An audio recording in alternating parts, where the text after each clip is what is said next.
우리 함께 인사하겠습니다. 잘 나오셨습니다. 성도님이 계셔서 든든합니다. 사랑하고 축복합니다. 우리 어제도 인사를 나누었지만 한 번 더 인사하겠습니다. 새해 복 많이 받으십시오. 네, 감사합니다. 오늘 성령행전 37번째 시간입니다. 담대히 복음을 전하는 삶이라는 제목으로 말씀의 은혜를 함께 나누겠습니다. 종교개혁 이후에 약 300년간은 우리가 보통 선교학에서는 이 윌리엄 캐리 선교사가 인도에 가서 선교하지 않았습니까? 종교개혁 이후로 윌리엄 캐리 선교사님이 등장하기까지 약 300년간은 종교개혁자들은 선교하지 않았던 시기가 있었습니다. 그 이유 중에 하나는 로마 카톨릭의 선교 방법을 못마땅하게 여겼기 때문이었습니다. 로마 카톨릭의 선교는 어떤 선교였습니까? 남미의 선교 방식을 우리가 알 수 있듯이 힘의 선교, 또 물질의 선교 아니었겠습니까? 그러다 보니까 종교개혁자들은 선교는 그렇게 해서는 안 된다라고 생각하면서 거기까지는 좋은데 선교를 아예 하지 않았던 것입니다. 그 기간이 300년이나 되었습니다. 종교개혁을 일으키고도 선교하지 않았던 거예요. 이해할 수 없는 일이기도 하지요. 그런데 그런 가운데에서 개신교 선교 운동을 활발히 했던 교파가 하나 있었습니다. 바로 모라비안 형제단, 모라비안 교회, 이렇게 말하는 교파가 이렇게 선교하지 않은 개신교인들 중에 선교하지 않은 때에 선교에 열정적으로 헌신을 했던 것이지요. 이 모라비안 교회의 창시자는 독일 출신의 진젠도르프 백작이었습니다. 당시 체코에는요, 로마 카톨릭과 새로 일어난 개신교도들 사이에 큰 갈등이 있었는데 힘의 균형은 로마 카톨릭에게 있었습니다. 그래서 개신교 신앙을 가지고 있었던 일부 체코 사람들이 많은 핍박을 받게 되었던 것이지요. 잔 후스라고 하는 종교개혁 이전에 개혁가가 있었거든요. 종교개혁이 일어나기 이전에 교회의 개혁을 일으켰던 잔 후스라고 하는 사람이 있었는데 그들의 영향을 받았던 개신교도들이었던 것이지요. 그들은 로마 카톨릭의 핍박을 피해서 체코에서 독일로 이주하게 되었습니다. 그때 그들을 받아주었던 사람이 진젠도르프 백작이었습니다. 자기 땅에, 자기의 영지에 이 피나놓은 모라비안 교도들을 받아들인 것이지요. 그리고 그들과 함께 신앙 공동체를 형성하게 되었습니다. 함께 열심히 말씀을 공부하고 함께 기도하고 또 예배하면서 성령의 충만함을 간구하게 되었던 것이지요. 어느 날 성찬식을 거행하는 때에 그 자리에 성령의 충만함이 임하게 되었습니다. 성령의 강력한 역사가 임하자 그들 중에 24명의 남자와 24명의 여자 성도들이 하루 1시간씩 릴레이 기도를 시작하게 되었습니다. 그 기도 모임에는요, 나중에는 77명이 동참하게 되었고 역사의 기록에 의하면 100년까지 지속을 했다고 합니다. 이 모라비안 교회 성도들이 이 중보 기도의 중요성을 알았기 때문에 서로 돌아가면서 기도의 불을 꺼뜨리지 않았다는 것이지요. 바로 이렇게 성령님의 강력한 임재를 경험하면서 그들은 선교에 눈을 뜨게 되었던 것이고 개신교 역사상 최초로 선교 운동을 시작하게 되었던 것입니다. 이들은 1732년부터 1760년까지 226명의 선교사를 파송하게 되었고요. 1930년까지는 3000명의 전임 선교사를 파송할 정도로 선교에 열심을 내는 교파가 되었습니다. 이들이 얼마나 선교에 열심을 내었냐면 성도들 중에 10% 이상이 선교하겠다고 헌신하는 헌신자들이 일어나게 되었다는 것입니다. 심지어 너무나도 많은 선교 자원자들이 있어서 이들 중에 제비 뽑아서 다 갈 수는 없기 때문에 제비 뽑아서 선교사로 파송하기도 했다고 합니다. 어떤 성도는 서인도 제도의 노예들을 선교하기 위해서 스스로 노예가 되기도 했다고 합니다. 성령께서 강력하게 역사하시니까 기도하게 되었고, 기도함으로 더 큰 성령의 충만함을 받아서 우리가 지금 가지고 있는 이 복음이 진짜 복음인데 어찌 로마 가톨릭은 저렇게도 열심히 선교하는데 우리는 가만히 있을 수 있는가 하면서 복음을 전하기 위해서 세계 곳곳으로 성도들이 나아갔던 것이지요. 이들은요, 미국의 인디언들에게도 선교하러 나아갔다고 합니다. 그때 감리교의 창시자였던 요한 웨슬레를 만났던 일화는 아주 유명합니다. 요한 웨슬레는 조지아주의 한 집회에 초청을 받아서 배를 타고 대서양을 건너가게 되었는데요, 그 배가 큰 풍랑을 만나게 되었던 것입니다. 그 배에 타고 있었던 많은 사람들은 죽음의 위기 앞에서 두려워 떨 수밖에 없었습니다. 그런데 전혀 두려워하지 않는 사람들을 요한 웨슬레는 발견하게 되었던 것이지요.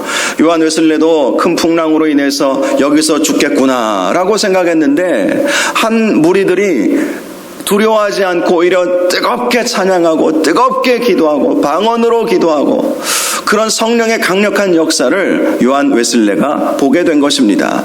배는 좌초되지 않았습니다. 그리고 무사히 대서양을 건너서 미국 땅으로 들어가게 되었습니다.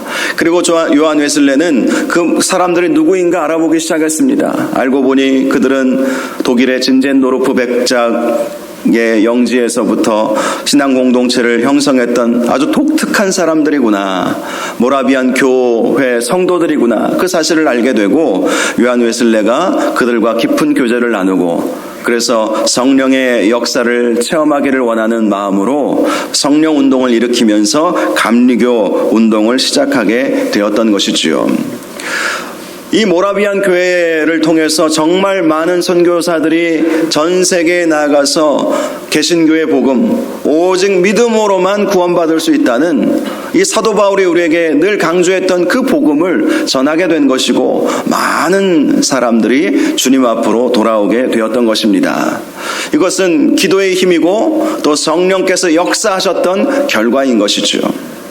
우리가 계속해서 살펴보고 있는 이 사도행전 말씀을 보면 안디옥 교회가 바로 이 모라비안 교회와 같은 역할을 감당했던 것을 알 수가 있지요.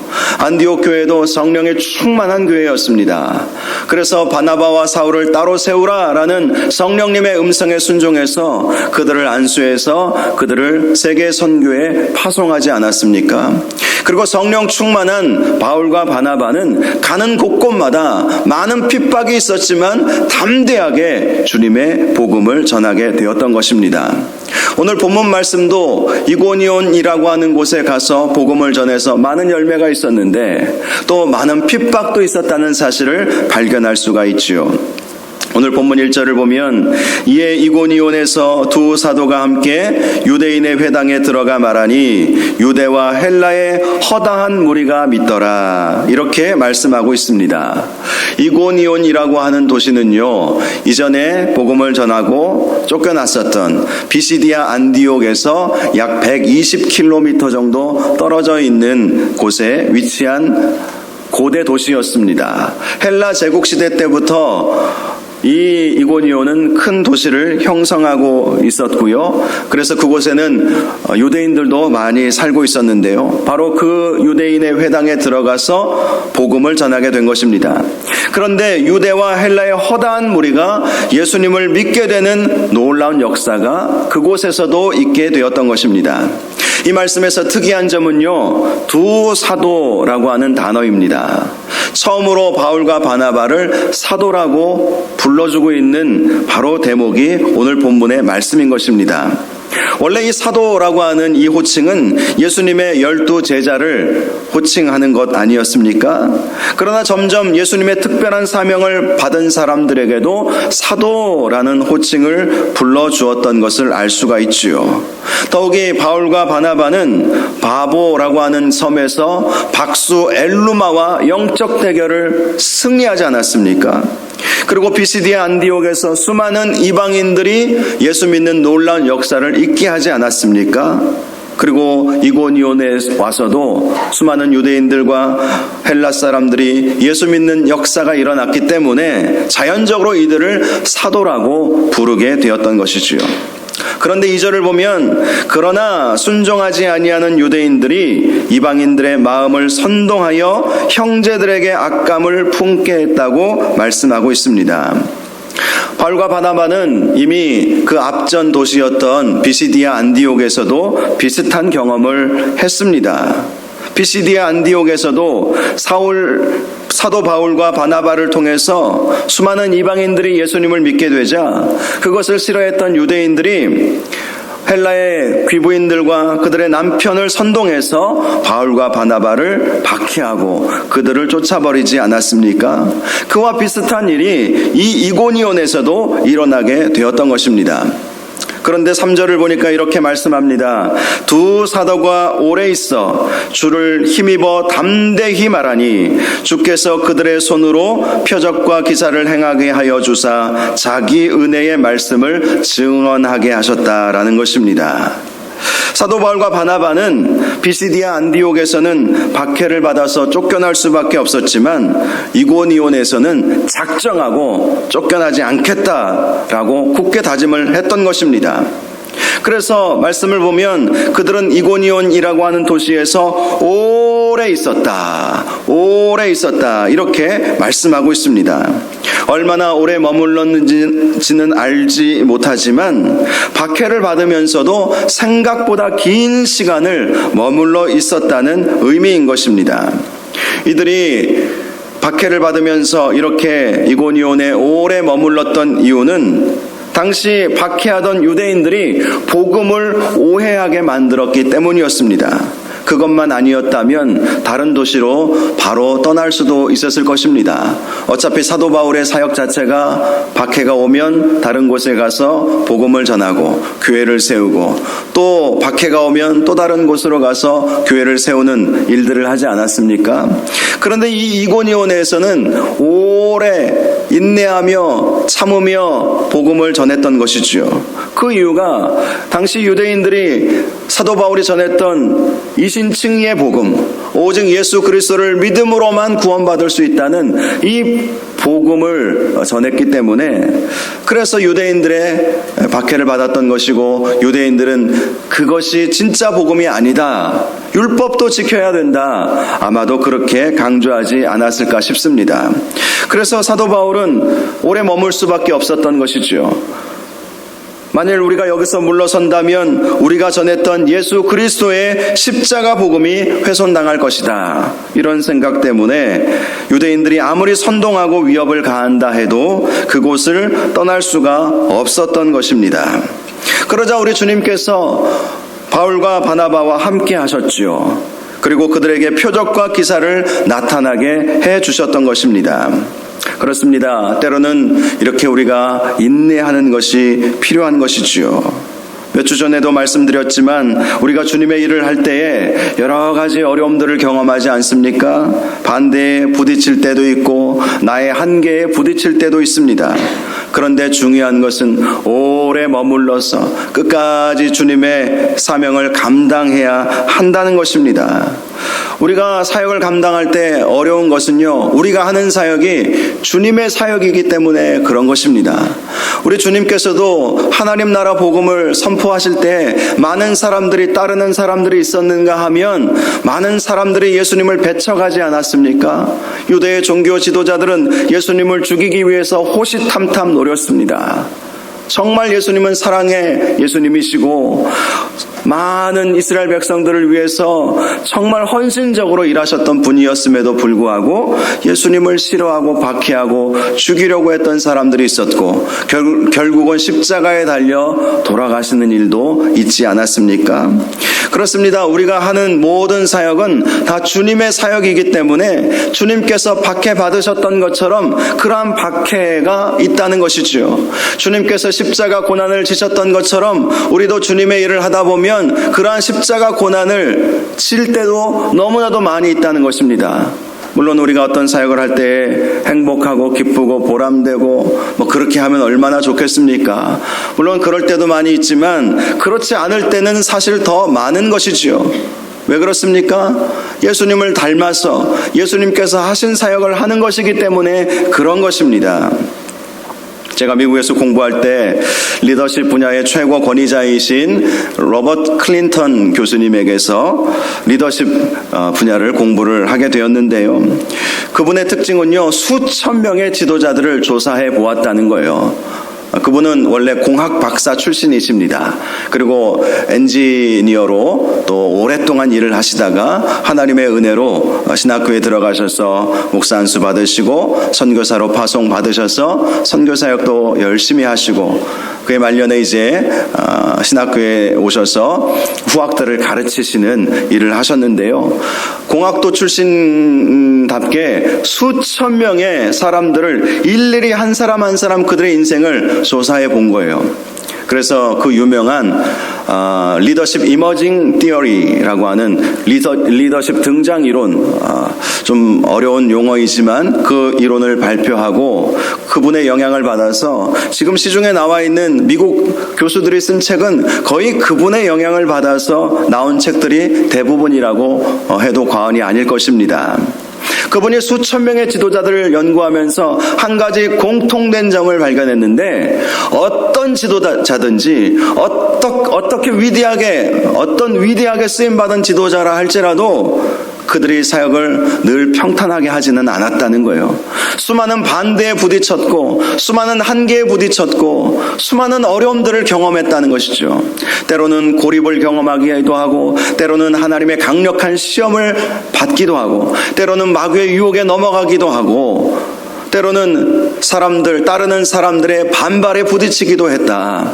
그 사실을 보여주고 있죠. 왜 그렇습니까? 우리가 주님을 닮아서 주님의 일을 하기 때문에 그런 것 아니겠습니까? 그런데 중요한 것은 그럴 때 우리가 어떻게 해야 하느냐 하는 것이죠. 오늘 바울과 바나바는 오래 있어. 이 말씀이 참 중요한 말씀입니다. 아무리 자신의 한계가 느껴지고, 아무리 주변에 곱지 않은 시선이 느껴지고, 아무리 극심한 반대와 핍박이 있다 할지라도 주님 한 분 바라보고 끝까지 주님의 일을 감당하는 것, 그것이 참으로 중요하다는 것입니다. 물론 바울과 바나바가 나중에는 쫓겨나게 되었죠. 쫓겨날 때 쫓겨나더라도, 죽음의 위기에 머무를지라도, 죽으면 죽을지라도 끝까지 주님의 복음을 감당하는 것이 너무나도 중요하다는 것이지요. 결국 4절을 보면 이렇게 말씀합니다. 시내의 무리가 나뉘어 유대인을 따르는 자도 있고 두 사도를 따르는 자도 있더라. 사도 바울과 바나바의 헌신적인 노력에 의해서 선동꾼에 의해 유혹을 받았던 사람들도 분명히 있었습니다. 그러나 상당히 많은 사람들이 다시 돌아왔다는 사실을 알 수 있지요. 상당히 많은 사람들이 바울과 바나바가 열심을 다해서 핍박이 있음에도 불구하고 복음을 전하자 바울과 바나바를 따르는 사람들이 생겨나게 되었다라는 것입니다. 그래서 그들로 인해서 이고니온의 교회가 세워지게 되었던 것이지요. 선교학에서는 이들을 평안의 사람이라고 말합니다. 평안의 사람. 반대하는 사람도 있지만 우리가 끝까지 인내하며 주님의 일을 감당하면 평안의 사람들을 만나게 된다는 것이지요. 예수님도 12명의 제자들과 70문도에게 전도시킬 때 이런 말씀을 하해 주셨습니다. 너희가 가는 곳마다 너희를 영접하는 자들이 있거든 그들 집에 머무르면서 그들의 집을 중심으로 복음을 전하라 라는 것이었죠. 이 선교의 방법을 실제로 쓰고 있습니다. 오늘날에도 이 선교의 방법을 쓰고 있어요. 특별히 미전도 종족 선교의 방법으로 아주 탁월하다는 그러한 결과도 제가 듣게 되었습니다. 미국 CCC 국제본부에서 예수영화 프로젝트 사역을 담당하셨던 안강희 선교사님이라는 분이 계십니다. 제가 이 평안의 사람이라고 하는 전략을 처음으로 배우고 접하게 된 것도 이 선교사님의 강의를 듣고 나서부터였습니다. 안강희 선교사님은 지금은 미전도 종족이 가장 많이 있는 인도에 직접 들어가셔서 사역을 진행하고 계시는데요. 이번에 강의 내용을 들어보니까 전 세계 인구의 40% 이상이 미전도 종족이다, 이런 말씀을 해주셨어요. 자료를 찾아보면 다 나와 있습니다. 미전도 종족이라 함은 2% 미만의 예수 믿는 사람들을 가지고 있는 종족을 말하는 것이지요. 하나님의 은혜로 많은 선교단체들이 이 미전도 종족 사역을 하면서 정말 예수 그리스도를 믿는 성도들이 얼마 되지 않은 그 종족들이 예수 믿는 사람들이 점점 더 늘어나게 되었습니다. 그런데 이 미전도 종족 가운데에서는요, 미개척 미전도 종족이라고 하는, 그렇게 분류하는 종족들이 있습니다. 미개척이라고 하는 것은 예수 믿는 사람들이 2%가 아니라 0.1%밖에 되지 않은, 0.1%도 되지 않은 종족들. 그래서 안강희 선교사님이 바로 그런 종족들을 찾아다니면서 많은 선교사님들과 함께 그 종족들을 예수 믿는 사람들이 일어날 수 있도록 개척하는 사역을 지금 하고 계시는데요. 그 사역의 핵심 원리가 바로 이거예요. 평안의 사람을 찾는다라는 것입니다. 예를 들어서 인도의 한 시골 종족, 다른 종족과는 전혀 말도 다르고 혈통도 다른 그런 종족에게 찾아갔을 때 반대자들이 분명히 있겠죠. 가자마자 기다렸습니다 하고 선교사님들을 맞이하는 종족이 얼마나 되겠습니까? 그런데 그렇게 방문하며 선교하다 보면 마음이 선한 사람, 마음이 열려져 있는 사람들을 만나게 된다는 것이지요. 그런 사람들의 집에 머물면서 그 집이 가정교회가 되게 만드는 선교의 전략, 그것이 바로 평안의 사람을 찾는 선교의 전략이었던 것입니다. 사도 바울도 많은 핍박이 있었지만 그러나 오래 머물러 끝까지 복음을 변증하고 복음을 위해서 사역했을 때 사도 바울을 따르는 평안의 사람들이 생겨나게 되었던 것이죠. 그리고 그들로 인해서 교회가 세워지게 되었던 것입니다. 교회 일도 마찬가지인 것 같습니다. 우리가 열심히 봉사하고 헌신하면 함께 사역하고 격려해주고 함께 힘들 때는 눈물을 흘려주는 그러한 사람들을 만나게 됩니다. 그것은 하나님께서 정해주신 이치예요. 중요한 것은 오래 머물러 주님의 뜻을 이루어 드리고자 하는 그 마음으로 주님을 섬기는 것이 중요하다라는 것이지요. 자, 그런데 5절을 보니까 이방인과 유대인과 그 관리들이 두 사도를 모욕하고 돌로 치려고 달려들었다라고 말씀하고 있습니다. 이제 떠날 때가 되었습니다. 복음을 전할 때 평안의 사람들도 있는가 하면 끝까지 복음을 전하는 사람들을 모욕하고 핍박하는 사람들도 있게 마련입니다. 말씀을 보니까 세 부류의 사람들이 두 사도를 모욕하고 핍박하고 돌로 치려 했다는 것을 알 수가 있죠. 이방인과 유대인과 관리들.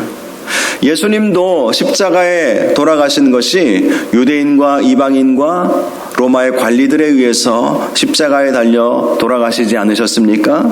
바울과 바나바도 마찬가지였어요. 바울과 바나바를 통해서 많은 사람들이 예수 믿자 유대인들이 싫어했습니다.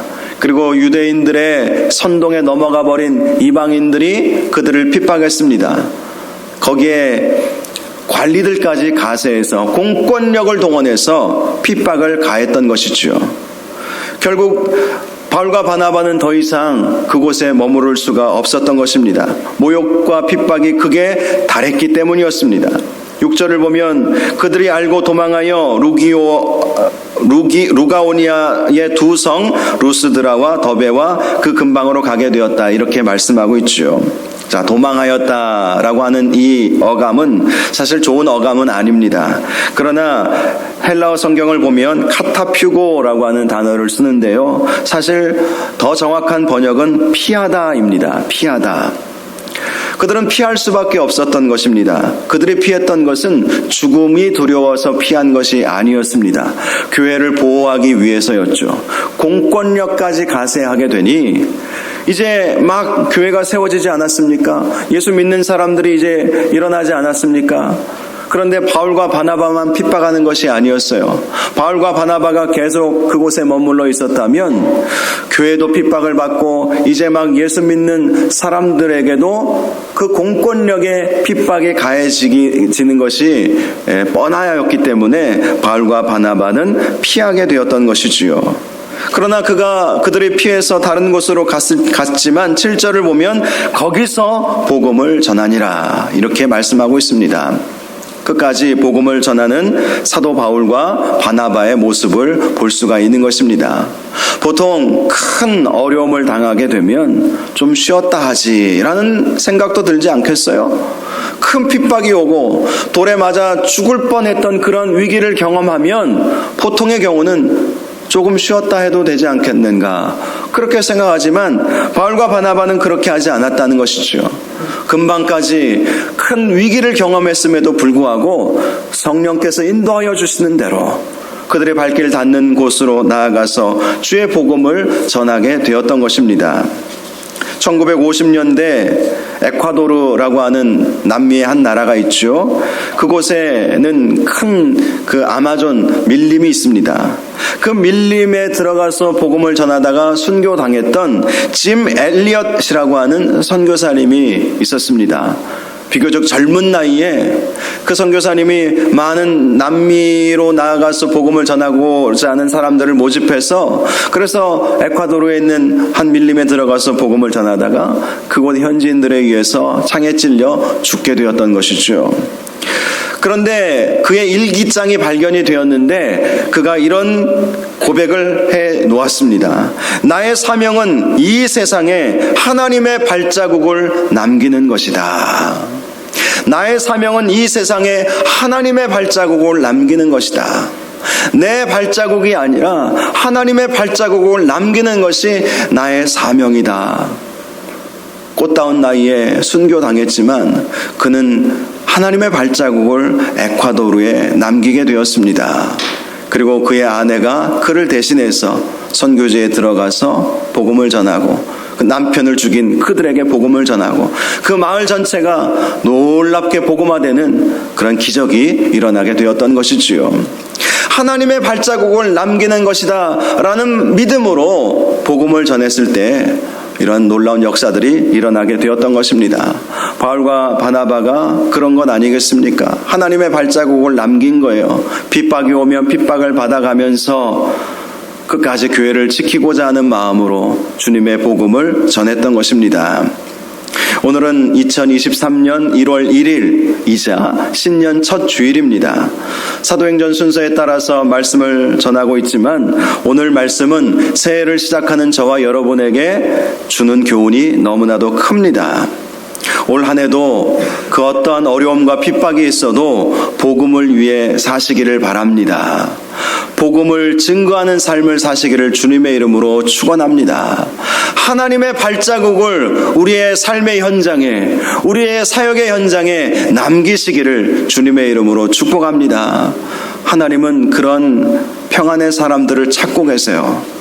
주님을 위해서 충성할 수 있는 사람, 하나님의 나라를 위해서, 주님의 몸된 교회를 위해서 헌신할 수 있는 사람들을 우리 주님은 지금도 찾고 계시는 것입니다. 저와 여러분이 바로 이렇게 하나님께서 찾으시는 한 사람 되시기를 주님의 이름으로 축복합니다. 하나님께서 찾으시는 평안의 사람들 되시기를 주님의 이름으로 축원합니다. 올해 우리 교회의 표어가 은혜의 보좌 앞으로 담대히 나아가라 라는 것 아니겠습니까? 어제 송구영신 예배 설교도 그 제목으로 정말 한 30분 정도 설교를 했는데요. 하나님께서 작년 연말에 저에게 내년도 사역 방향을 정하면서 이 마음을 주신 것이 얼마나 감사한지 모르겠어요. 정말 우리에게는 은혜가 필요하지 않습니까? 은혜 없이는 아무것도 못하는 거예요.